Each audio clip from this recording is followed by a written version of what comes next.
4/9/2024 બુધવાર આજનું દિવસે શરૂ કરવી ગુજરાતી લોકસંગીતના ગાયક અભિનેતા અને નાટ્યકાર હેમુભાઈ ગઢવીનો જન્મ ગુજરાત રાજ્યના સુરેન્દ્રનગર જિલ્લાના છાલા તાલુકામાં આવેલા ઠાકરિયા ગામે 4 સપ્ટેમ્બર 1929ના રોજ થયો હતો. તેમના પિતાનું નામ નાનભા અને માતાનું નામ બાલુબા હતું.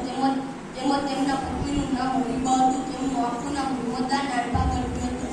ગુજરાતી લોકસંગીતના નામ સાથી ગાયક મોહનલાલ જેવા જુદા જુદા ઉપનામે જાણીતા થયેલા 20 ઓગસ્ટ 1965ના રોજ વડોદરા ખાતે આકાશવાણી માટે દાસદાઓના રેકોર્ડિંગ કરતી વખતે હેમરેજ થવાથી ચક્કર આવ્યા બાદનું મૃત્યુ પામ્યા.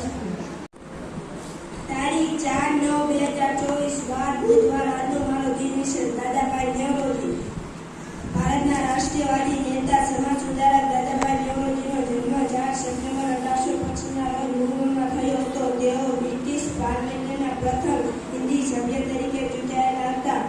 તેઓ હિન્દી રાષ્ટ્રીય મહાસભાના પ્રમુખ તરીકે ચૂંટાયેલા હતા. ગાંધીજીએ દાદાભાઈને હિન્દીના દાદા તરીકે